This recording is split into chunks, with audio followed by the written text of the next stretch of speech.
Good afternoon, everyone. We're going to get started in just a minute.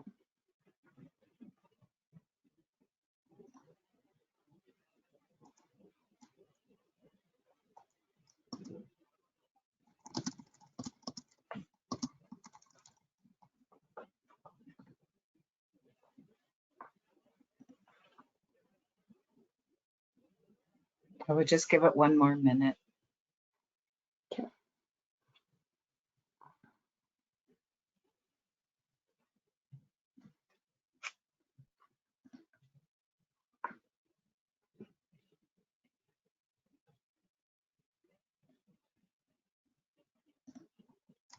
Okay. Well, good afternoon and welcome everyone to GHD Digital's webinar on enhancing digital government to meet and exceed citizen expectations. I'd like to thank MISA for promoting our event to their members, and we look forward to taking you through the topic. My name's Catherine Crofton. I'm the Digital Market Development Leader for GHD Digital. We're a leading global provider of architectural engineering, construction, advisory, and digital services. Before I introduce you to our speaker today, Ali Carden, I'd just like to take care of a few housekeeping measures. If you're having any trouble with sound or seeing the presentation itself, you should see the title slide, my face and Ali's face at this time. There is a troubleshooting guide in the chat. There's also a download for our white paper, Citizen Insights, which we have attached here for your reading pleasure. We're going to have a Q&A at the end of today's session, so any questions you have, just type them into the chat. If we have a lot of questions on the same topic, we may use that to produce a webinar in the new year. If you have any suggestions for content for webinars, please feel free to add that also. At the end of the presentation, you're going to see a QR code. If you scan that, you'll be able to register for news on other events and white papers. And now let me introduce you to Ali Carden. She's our global practice leader for products and platforms, one of the 4 divisions of GHD Digital.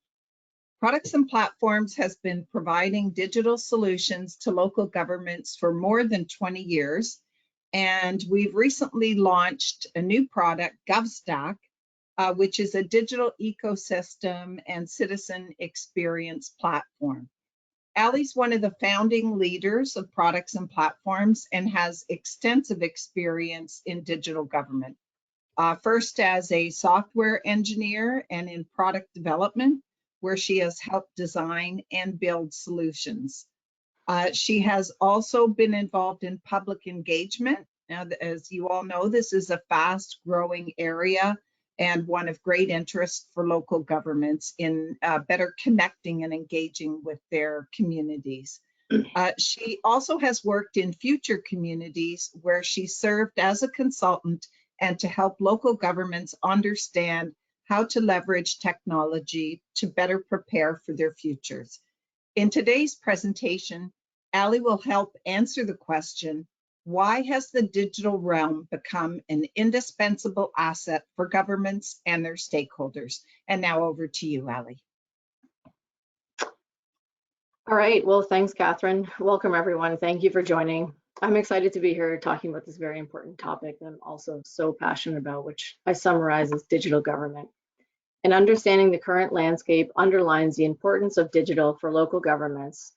And we need to answer the question, why digital now? So here are some interesting comparisons on the disparities that paint a realistic picture. So on the left, you'll see that municipalities are far behind the private sector in developing a digital strategy, yet their stakeholders are living in the same digitally enabled world.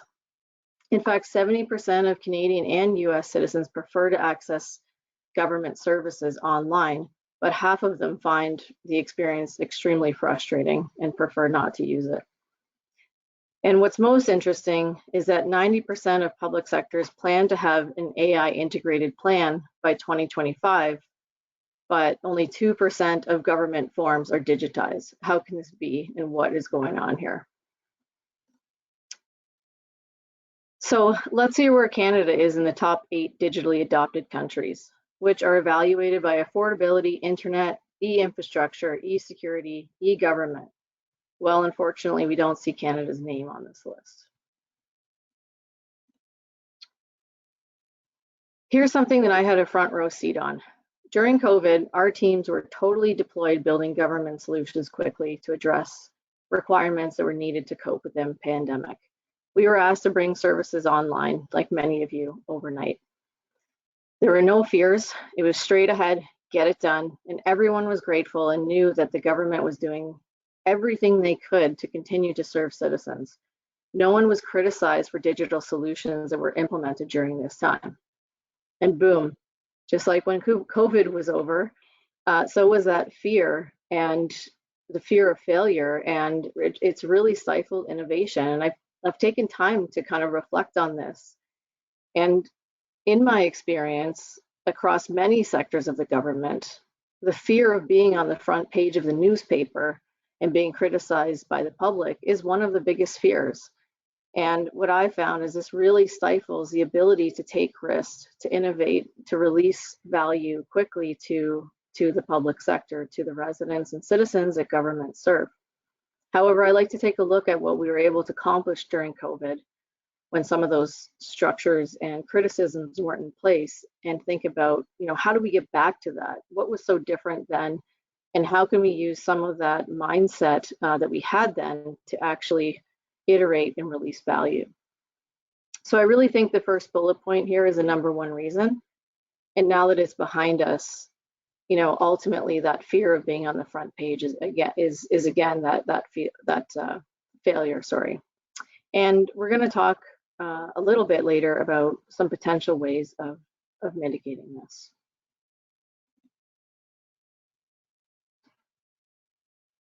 Thanks to Amazon, they have set the bar very high.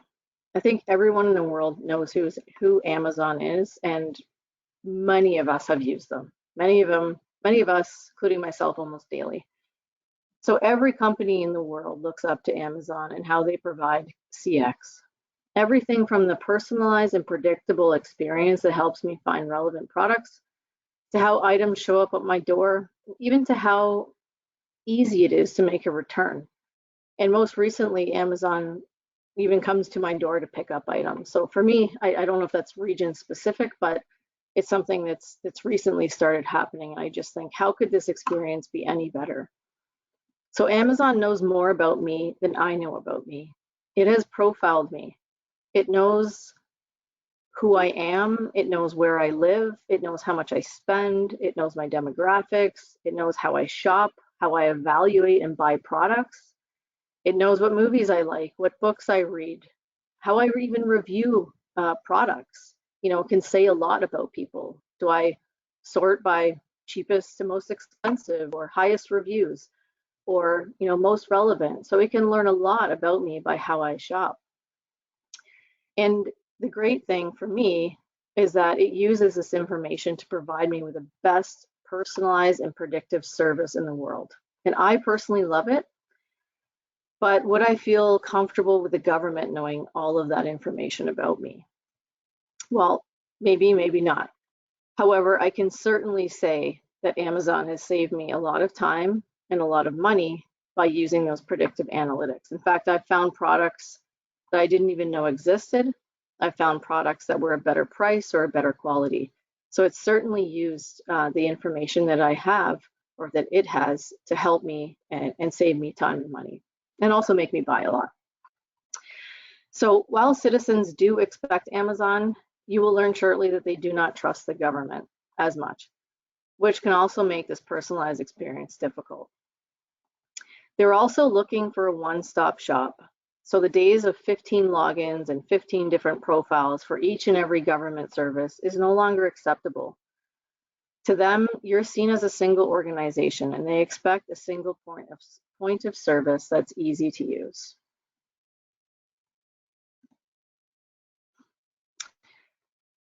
The younger generation doesn't feel the same way as baby boomers do. They have, and by the way, I'm not trying to put myself on the scale anywhere, but they do have less trust of public services and institutions and the entire demographic process. So this was a survey that we actually issued about 8 months across North America. There were many questions, but one of them that was important for us to know was around this trust. How much do they trust the government? And we believe this has to do more with, more recent public scandals, misinformation in the media, greater access to information across multiple channels.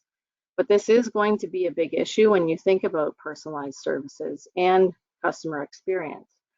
Citizens do not want to give the government their data like they do Amazon. The fear that it could be used against them at some point does limit the amount of information they feel comfortable to share. So just something that we have to think about when the world is telling us, that, everyone wants a personalized service, there is a bit of a uniqueness when it comes to government service.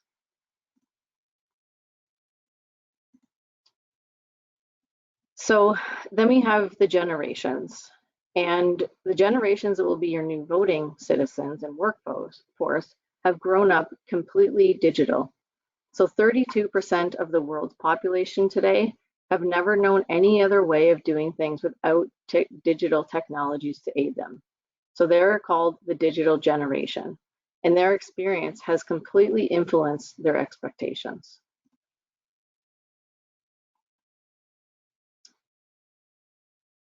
They expect digitally enabled jobs. They're not going to fill out a paper form and fax it through to another office. You'll have serious retention problems for sure with that manual and many other manual approaches.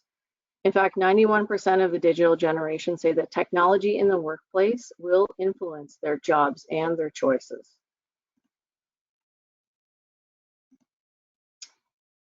And 80% want to work with cutting edge technology. So it's not just about getting up to speed, it's about continuing to raise the bar in your adoption of digital technologies across your organization. I don't know about you, but when I think of cutting edge technology, government isn't the first thing that comes to mind. So we have some work, and maybe for some of us, a long way to go to get there.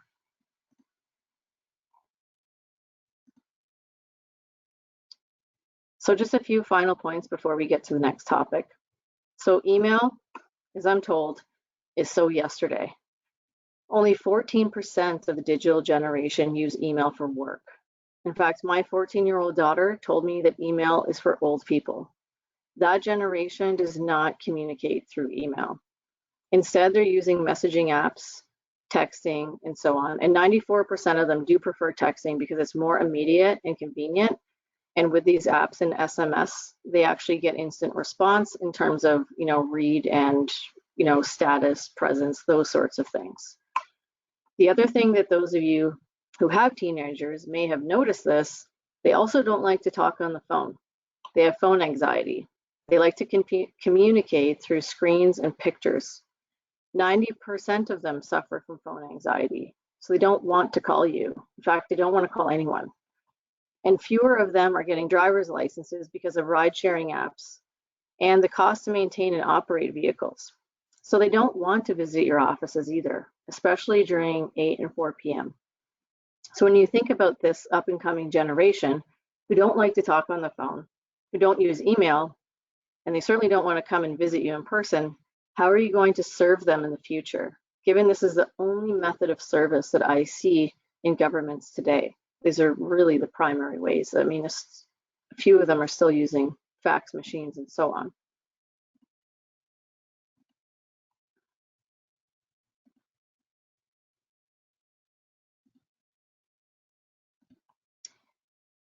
My PowerPoint slides are just a little laggy here today, so just bear with me.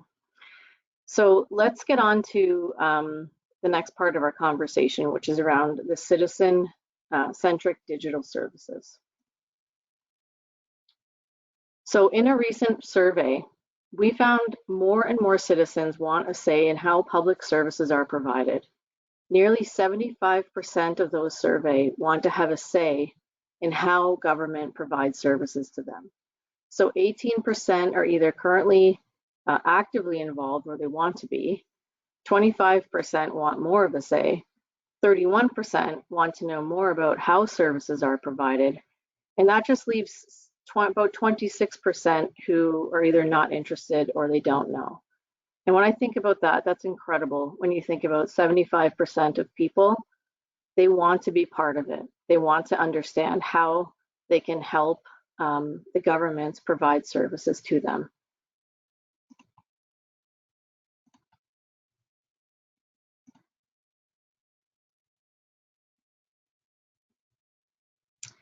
Okay, so first, what is citizen centricity? Well, it's being where your citizens are, including being in the channels that they use. It's including data to make things easier for them, like what's most popular, or if you like this, you might like that. It's personalizing their experiences and making it inclusive for all of them. And the payback for you is tremendous. Some of these things you'd expect, but something that you might not realize is that during COVID, those communities where greater social capital existed, where residents felt more connected to the community and each other, actually experienced fewer COVID cases and deaths. So fostering these connections through citizen engagement and participation helps build more resilient communities. And being citizen-centric means customer-centric, and putting your customers first and understanding their needs and differences can only lead to successful customer experience. When we talk about digital government and improving services online, we have to talk about digital transformation or business transformation. And of course, along with the benefits of digital transformation, you also have challenges that we're going to take a look at.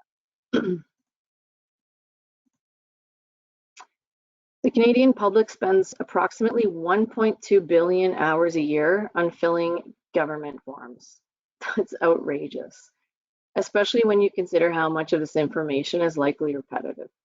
Compounding this, if residents have to phone during business hours or go to a government office and line up, how much are they being inconvenienced? Even today, as many of you may know, you still have to fax documents to the CRA. You can't even send them an email. How inconvenient. And as I said earlier, your residents want online services, and meeting these expectations increases their satisfaction and is far more inclusive when you think about the current and future demographics that you need to serve. Let's talk a little bit about costs. So when you think about cost reduction and service delivery, so in probably over the 6 to 8 months ago, we did significant research in the space.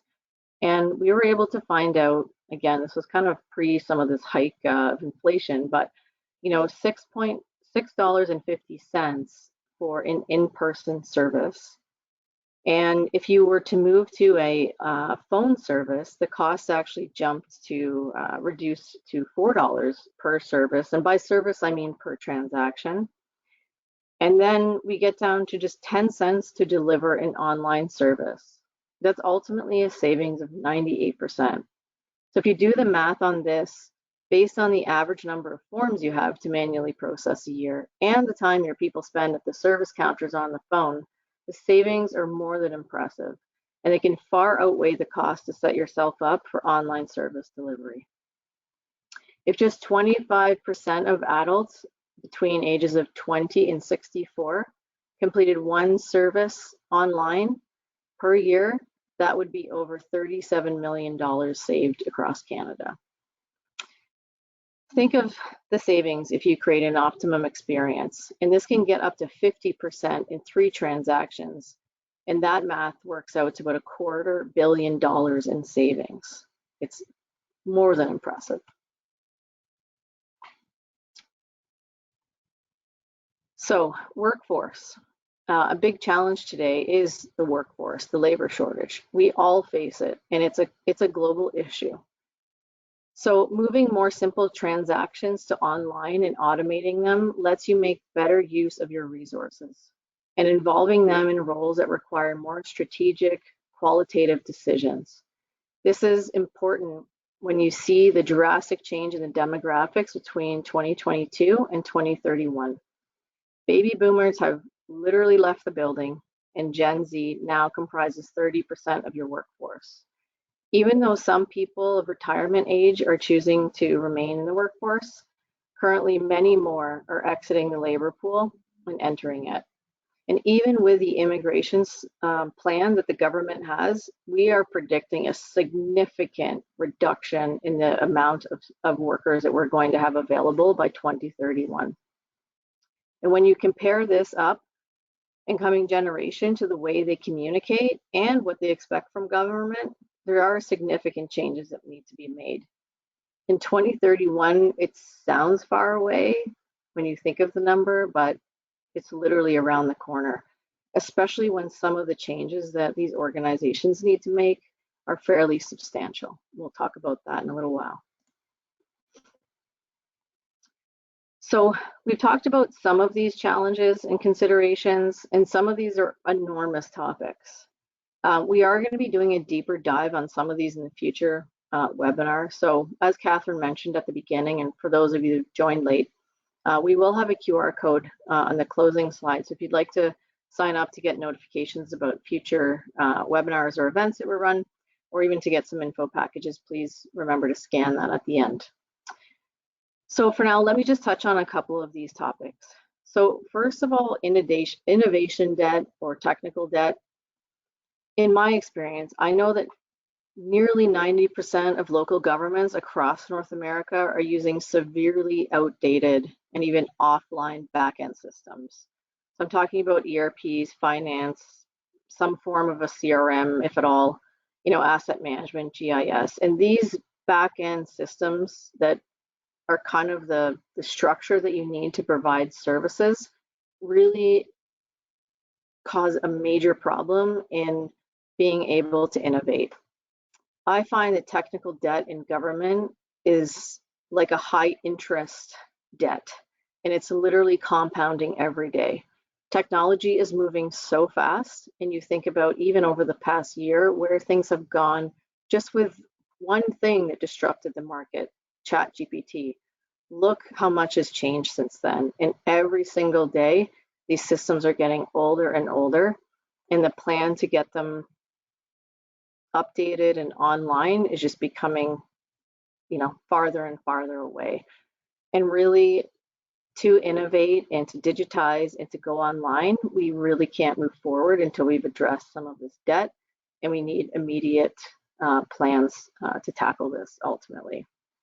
So the second point I wanted to make is around data or data management. Without data, most technology will suffer. You really can't implement something like data analytics or AI if you don't have data to feed it. So I know in my experience is, working a lot with different governments across Canada and even in the US, that data is contained in pockets. It's highly protected.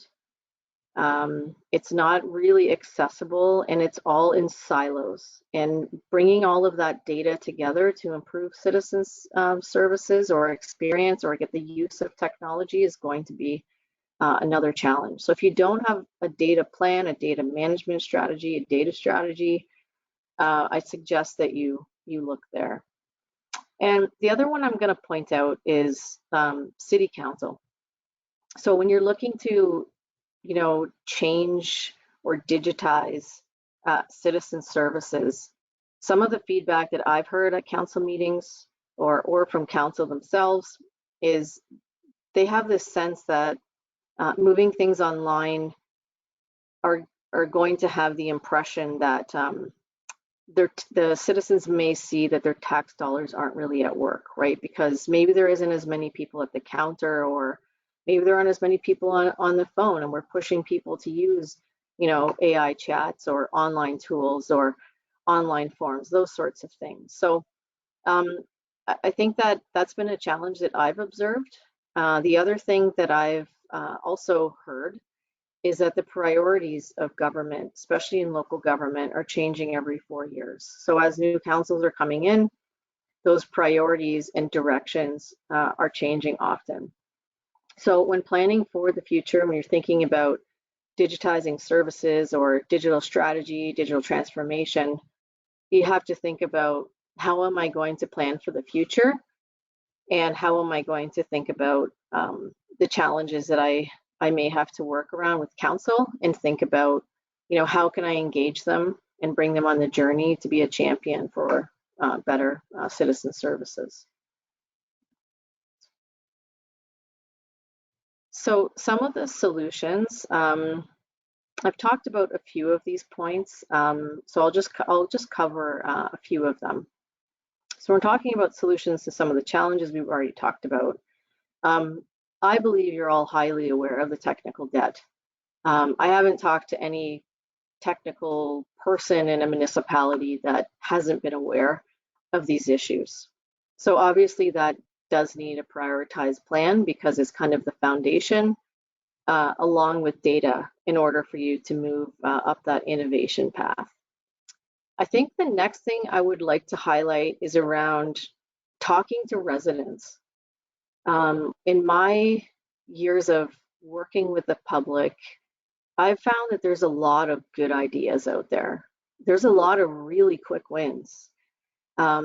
So spend time to figure out how to engage them. And I know lots of municipalities are focused on this, on that engagement and getting feedback and co-creation and whatnot. But I think I can't stress how important that is, because some of us think there's a really big, project out there to solve a problem that might take multiple years, when maybe some of the biggest pain points or obstacles are fairly easy to fix.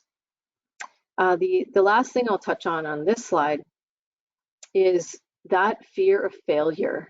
As I talked about earlier, the fear of being on the front page of the newspaper. So because of some technology, failure or cyber breach, or something like that, a privacy breach. So those are obviously things to be scared of. I'm not going to undermine that, but think back to the days of when we were implementing technology in COVID. How were you able to operate in a lean and iterative way? So is there a way that you can find a POC or a trial that you can position to council or the public, just to try something new? And I'm going to share a real recent example with you in a few minutes. But this thought of having to launch something perfectly, or instead change your mindset to, hey, we're going to try this. We're not sure if it's going to work, or we're going to get the benefits that we're hoping for. So we want to do a small proof of concept and try something new, like implementing AI or some other technologies or data, whatever it may be, and see how it works, and try just basically pitching it that way, rather than some massive project that you need to launch. So let's take a look at some current and future trends. And of course, there are challenges and important considerations, and some of them will directly impact your ability to compete in the labor market. So let's just take a look. So we've talked about innovation debt on our last slide, so the train speeds on. So let's talk about some of the current and emerging digital trends. Government and AI. Thank you, ChatGPT. The world has been given a real-life example of how AI works. So everyone now wants to talk about AI. It's literally everywhere. It's on every agenda, every strategy, every business plan, every presentation that I'm at. Everyone is talking about AI, hence why I'm talking about it too. So I'll summarize a few of these points. I've been spending a lot of time for several years researching the best use cases for government in AI, or using AI in government. So we also have a paper that we released earlier this year called Beyond AI. We'll get that link shared to that in the chat as well for you. We've had a lot of great feedback on that paper, so happy to share that. So when we think about government and AI, the first thing that comes to mind, assuming we've got some data, is around the data insights and trends. So this sort of data can be used for environmental assessments, environmental issues, predictability, asset management, public safety, economic modeling and forecasting, same with social. When we talk about citizen services engagement, we can look at sentiment analysis, language translation. This is one that I think will be emerging because of, English is not the first language in many cities today. And in many cities, the demographics are huge. There are so many different languages, so many different levels of education and socioeconomics that real-time language translation is likely going to be something that we'll see coming up to help those living in our cities that are unable to speak English as their first language, or even interact with English as their first language. We'll also have personalized experience, personalized services that we talked about earlier. So, I mean, that goes back to the Amazon experience. Another one is around document verification. So many of the online services that governments are providing today, or whether it be permits, licenses, applications, there is a verification process to many of them. It takes time, right? So I'm seeing a trend coming up in that verification process to help with approvals of certain things. Smart infrastructure is another one. So we look at energy management, traffic management and planning, predictive maintenance, waste management and asset management, so using AI in the space of smart infrastructure. Public safety, so natural disasters, just using different data points, weather, historical information to determine floods, fires, air quality, those sorts of things, so we can be more prepared. Traffic incident management. There's actually new technology that's come out over the past few years where we now can get the data directly from the cars themselves, the vehicles. Historically, traffic data was captured through cell phones, and it really just had very limited data sets. But the data sets we can get from vehicles today, like acceleration, braking, driving habits, all kinds of data, this actually can help us determine where accidents almost happened, as opposed to where we are today, only being able to determine where accidents have happened. So that's just an example of being more predictive. Obviously, we can look at cyber protection, crime analytics, anomaly detection as well. When we move into emergency response, there's real-time incident detection. So when you're looking at CCTV, sensors, even social, so just having that consumption and analyzing data for public safety. Also allocation of resources. So using, patterns of emergencies to strategically store vehicles. So having, ambulances or fire truck stations at certain part of the city, knowing that where, certain emergencies happen, and they can be a lot closer to where those incidents happen. Urban planning. So another one would be around that prediction and analytics, budgeting and financial planning. So a lot of analytics, forecasting, scenario planning. In procurement, there's actually a lot going on in procurement with AI. It's a heavy process in a municipal organization from start to finish. So looking at things from drafting documents, evaluating, fraud detection, collusion, and even contract management. So lots and lots in AI. I could talk about this for a while. So one innovative example of engaging citizens and providing feedback here is a project that we did with Peel Region. So typically local governments will conduct surveys and users select from buttons in a multiple choice format. So first of all, that's not very satisfying for the user because they often feel that surveys are skewed to isolate specific responses that might not represent what they truly think. But free-form fields where residents can enter text is very time-intensive to read and distill and analyze and theme. So in this example for Peel Region, They had a decision to make around their waste user fee financial plan. And so in order to close the gap in funding for these services, they built a website. It was called the Online Open House to gather input on 3 options. So they had a tax increase, a user fee, which was by weight or volume, or a hybrid. There were various other questions, including how important was the environmental impact of waste to the citizens, what could be done to reduce waste, and so on. Residents were also asked what else was important to them at the city, or sorry, the region it might help with, and what was most important to them. So AI was used to gather and model this data, and the final outcome is that Peel was able to make a decision that considered public opinion. So they now had an understanding of their priority issues in order to consider and satisfy their residents.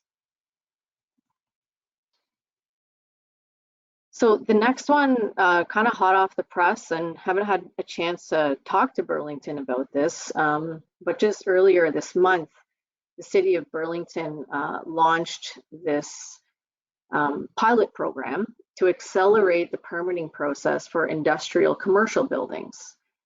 So ultimately, they're using this AI-powered technology. Burlington is the 2nd city in Canada to use this technology to improve the permitting process, and it's effectively to make it easier to build in Burlington, a problem that many organizations are facing today in Ontario for sure. So Burlington is also the 1st city in Canada to use the technology specifically for development on employment lands. So using innovative AI-powered technology, the platform used in the pilot, you notice I said pilot, digitizes the rules in Burlington's zoning bylaws relating to industrial commercial buildings. So once applicants have submitted a proposed design, the platform automatically evaluates the design's compliance against the relevant rules.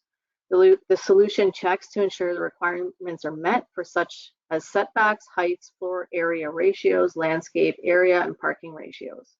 The digital tool also generates a comprehensive compliance report, which is available to the applicant immediately. So the report gives the applicants a summary of which aspects of the design have passed or failed, as well as details about how the design complies with each zoning bylaw rule. This is awesome. So they're running this pilot, and I bring it back to the pilot because I talked about earlier about that fear of failure. And I'm just really impressed that, local municipality here was able to launch something like this so quickly. And when I read all of the material about this, it's been clearly pitched and positioned as a pilot, which to me means it may not be perfect. We're going to work through it. We're going to understand how it works, but think about how much time and money this is going to save if it does work. And there's a significant impact to implementing something like this. So the next thing I'll talk about is just going back to some of the trends is digital identity. So I was in Australia a few months ago and they had just finished rolling out their digital ID. So everyone had a digital ID and they were literally using it everywhere. So not only that, it also had the ability to integrate their identity from federal to state to local levels of government. I know some people think that's crazy, especially here in Ontario. There's a lot of fear around it, but I know that there is a certain element of convenience.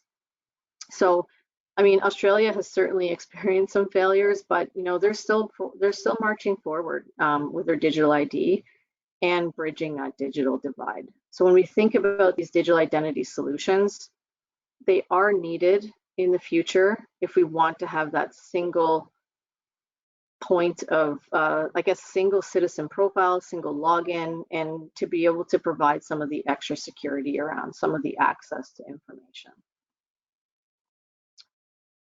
Next, I'll talk about some of these data analytics. I've talked a lot about this in terms of data and how important it is. And so really when I'm talking about this, it's to help with decision making.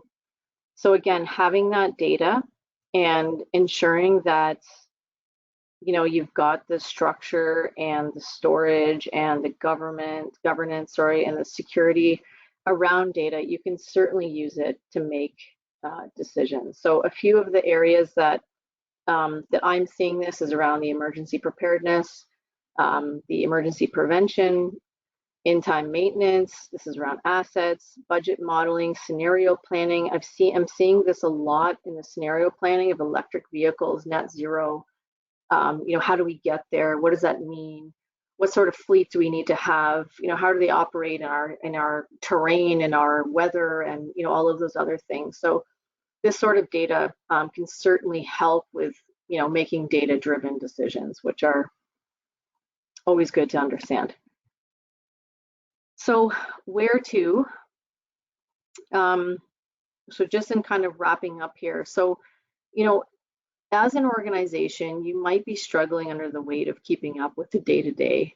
When I look around and I see the challenges that our clients are faced in local government with resources, with budgets, with people labor, skills, it's difficult to find a way forward with what you have. So I think it's important to focus on your internal discussions and answer these questions. So where are you now and what is your desired future state? And if we dig into this a bit further, how do you want to operate differently? Where are you lacking visibility? Where are you inefficient?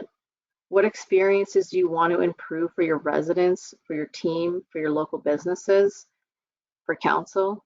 And where are there specific problems that you need to solve? Or do you just need to understand, like, what is even possible? Where could you end up? So I think, just kind of taking this away, I hope that summarizes where you can go, but ultimately it comes down to answering these questions and developing a plan. And I think, the advice that I could give is find a way to create quick wins, take small risks, fail fast if you need to, but what can you learn from your peers? There's many of, I know that all municipalities that I work with are sharing information, sharing resources, sharing lessons learned, sharing failures, sharing wins. So how can you reach out and network and leverage that network that you have to help you progress forward? So I think at this point, we'll jump over Q&A to time. Q&A. Yeah, it's Q&A time. And Q&A I time. think just to add to your last point, Ali, I mean, even attending webinars like this, where, we're sharing examples of what we're experiencing with some of our government clients. So we've had some great questions come in.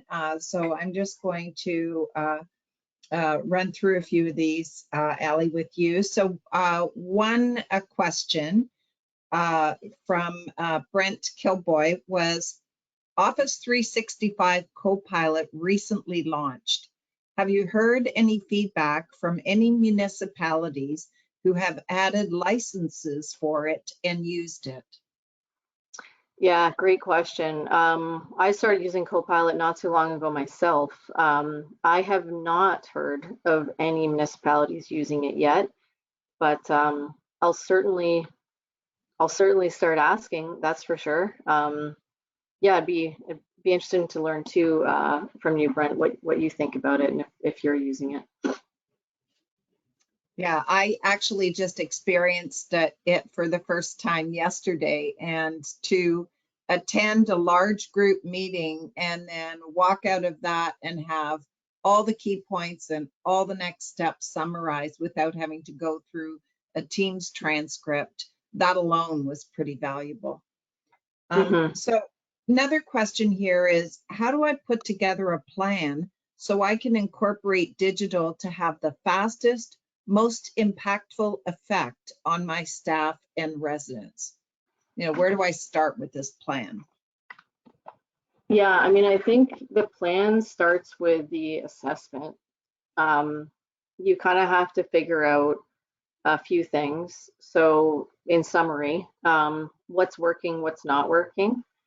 Going back to that slide that I had up a few moments ago is identifying areas of weakness, identifying gaps, often I would start looking at any kind of customer service stats you have, whether that's number of calls per topic, people are complaining their garbage didn't get picked up, or they're reporting potholes, or they want to know how to do a permit. The customer service stats are the best place to start, but I know not every municipality has that sort of a department, or even has any, going back to data problems, has any record of what are people calling for, what are they emailing for, like what is that overall experience. If you have that, that's a gold mine. So I think from doing that gap, I think I always would recommend you start from the problem, right? Not from the technology, not from where you're at or what you have or what you don't have. It's what are the problems that you need to solve. And so you have to figure that out. And once you figure that out, you can work your plan backwards, because sometimes it does require a change in technology. Sometimes it requires people. Sometimes it requires data. And for whoever asked that question, I'd be more than happy to have an offline conversation with you about just some of the basics around the transformation journey. Yeah, and I know that right now we're currently working with York Region on this very same thing. So, putting together a plan is challenging, because sometimes you have a view of what you want the future to be. Sometimes you don't know what's possible. So we do have a group that offers digital transformation services. Another question here is, how is user experience prioritized in the development and implementation of digital government services? I mean, if you're asking me that specifically, that would be a different answer than what I see in the market space. I think there's a wide variety of some really awesome, powerful stories. And then I think there's also a lot of, very internally focused examples as well. But, from my experience in building products, it's got to start with the user experience, right? Understanding your persona, understanding their problems, understanding, what is the experience, what are the goals that we need to, what are the outcomes they're looking for as part of those journeys that we're developing. We did have somebody, and I apologize if I'm mispronouncing this. Dave Pulver has suggested that the city of Kelowna is using Copilot. Interesting. So good for them. Yeah, that's somebody that we can talk to. Another question here. Can you share best practices for balancing the need for data-driven decision-making with the importance of protecting citizen privacy? That's a big one. That is a big one. I'm not even sure how to answer that one, because I know it's a big struggle, and I find that there is federal and provincial regulations.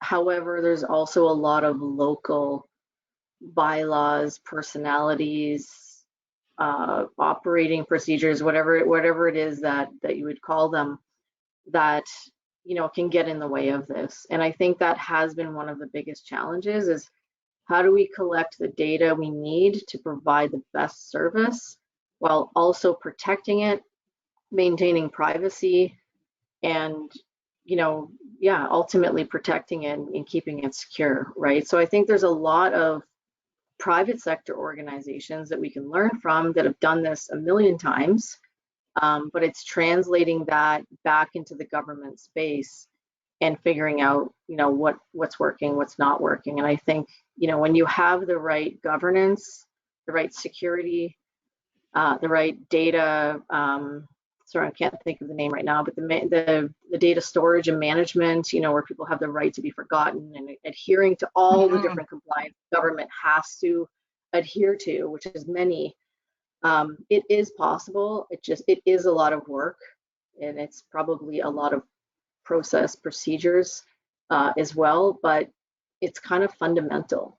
Like you really can't provide the best service. You can still provide services without data, but I think the more relevant data we have about our citizens and our cities, the better service that we can provide to them. Yeah, I think that this might be a worthy topic for a future webinar. I know when I was doing a lot of work in blockchain, I mean, this was something, blockchain was going to be the new answer to permission-based digital identity. So that's a great question, and I think we'll look at— And actually, just on that point too, Catherine, like there are some other governments in the world that, like Estonia, they use blockchain. They have blockchain implemented probably 5 or 7 years ago, and it is around their registries and profile management. So I think there's certainly people out there that we can leverage, but yeah, probably another topic for another day. Okay. Then sorry, I'm not sure if I believe I already asked this one about how is user experience prioritized in the development and implementation of digital government service. Did I ask that one? Yes, okay. You did. Yeah. Okay. So I think that's it for questions today, but there were a lot of very good questions. And so you can see that everyone in the space now in government is really looking to, you know, how do we do this in a way that is most effective and most beneficial to our citizens, and that, you know, we can manage effectively and with those concerns that you'd mentioned. Yeah, and I would like to just encourage, if you know, if any of you that are dialed in are innovators, and you're working in some of these more innovative spaces, please reach out to me. I'm always looking to talk to and learn from those of you that are, you know, doing cool things, or that have been able to get over these obstacles that I've mentioned earlier. So whether that be in technology or process, we talked about data. You know, maybe there's some things that you've done that I'd love to talk to you and, you know, be able to share some of that knowledge across my network too, because everyone's asking these questions. So please reach out to me. Yeah, and you've probably noticed the QR code here on the screen, and if you wanted to register to be notified of other events and white papers, etc., just scan the code. Okay, so I guess that's it. Thanks everyone for attending. We appreciate the questions that you shared, and we look forward to seeing you again in the future. Thanks everyone. Bye now.